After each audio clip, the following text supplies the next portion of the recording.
all of us are Arjuns, caught in their own flesh, in their blood, in their tears, in their emotions, in their past, and being caught, we forget what our dharma is. Therefore, Bhagavad Gita is immortal. As long as Arjun lives within us, we will continue to need Krishna.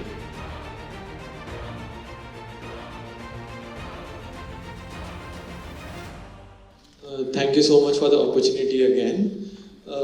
I want to ask, in our society, why is there such a huge reluctance to accept the LGBTQ community? Why is it that at home, parents are just so reluctant, or why is society just so against this notion? Me as a person, I support LGBTQ notions and their existence, but then I fail to understand why is there a reluctance from others, and why do they think it is wrong? Could you please elaborate or bring forth? You do not want to accept anybody who is not like you, full stop.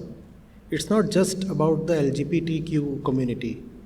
Anybody doing anything that's a little out of the way, you don't want to accept it or endorse it. It's a threat to your own way of living. And you know that your way of living has not much substance in it. So anything that comes as a deviation becomes an object of suspicion.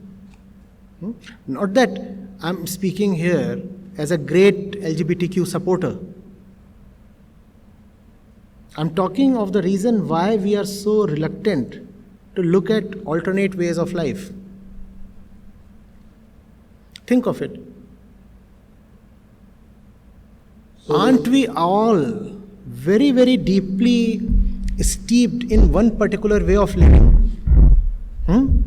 You are born, you're given a name, you're given a religion. Think of it. Where is the deviation? There is school, there is college. Where is the deviation? All of us are moving on the same track.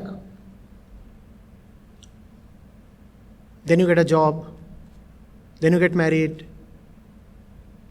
then you have kids, then you buy a house. The order might shuffle a little. Cars.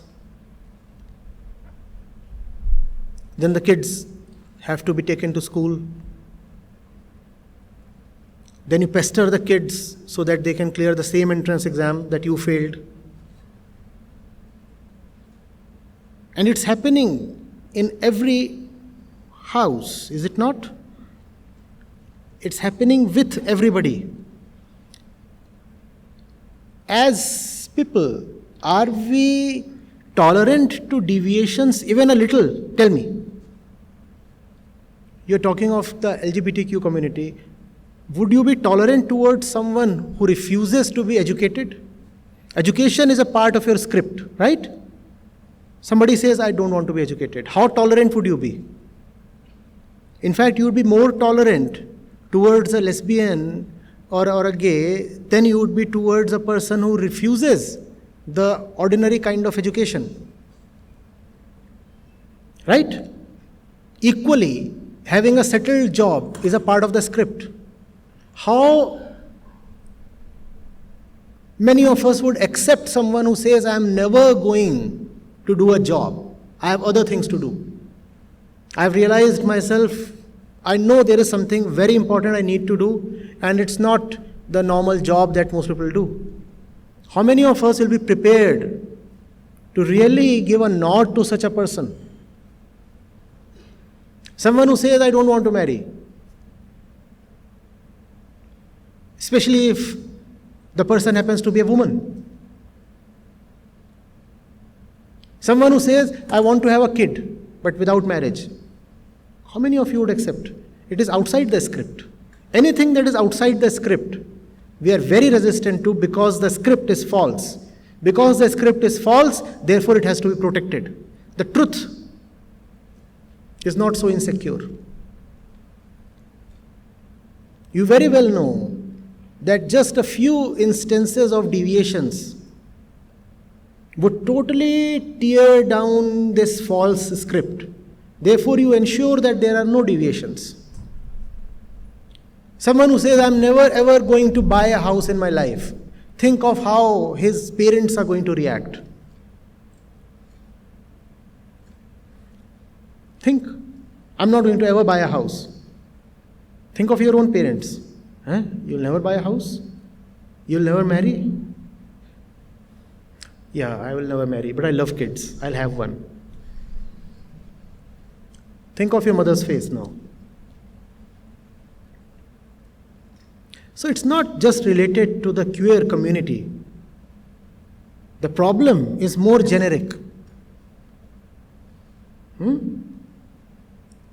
You call me, 3 or 4 of you consecutively have referred to my educational qualifications. Irrespective of what my educational qualifications are, irrespective of what my age is now, so many people are still interested in asking that one question: why didn't you marry? Anything that is outside the script is not very acceptable. Not at all.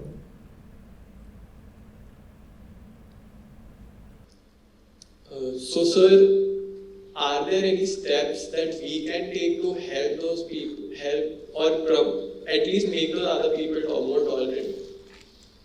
You want to help them? I want to spread the message and I want to make them understand that this is okay, this is normal. And No, you cannot just say that one thing is okay. When they are resistant towards everything that does not conform to their way of life, how will they accept just one outlier? They will be resistant towards everything. Everything. We are so used to our fixed patterns of living that we don't even notice how deeply conformist we all are. We notice that only when somebody dares to challenge the conformity. And then we say, what is this person doing? What is this person doing? All of us are like assembly line products. Please see that. You remember that? Pink Floyd? Brick in the wall? Brick in the wall. There is that wall. The design has been decided by some force of darkness, and all of us are just bricks in the wall. How fascinating does that sound? Especially to a young man setting out on his journey. The entire life is there to be lived. How exciting it is to be just, brick in the wall.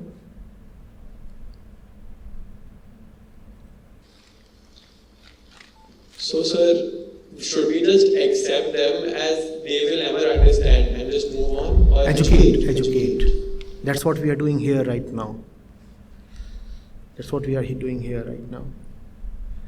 See, look at these chairs. Just turn around a little and look at these chairs at the back. Look at them. That's how we are. Now it's all right as long as these are just inanimate chairs. If it's all right if they are arranged in a pattern, they are all of the same dimension and the same color. It's all right if they are chairs. It's not all right if conscious beings are like that. But that's how we live. In color, in size, in shape, in tastes, in thoughts, in ideologies, in life. Everything is pre-scripted.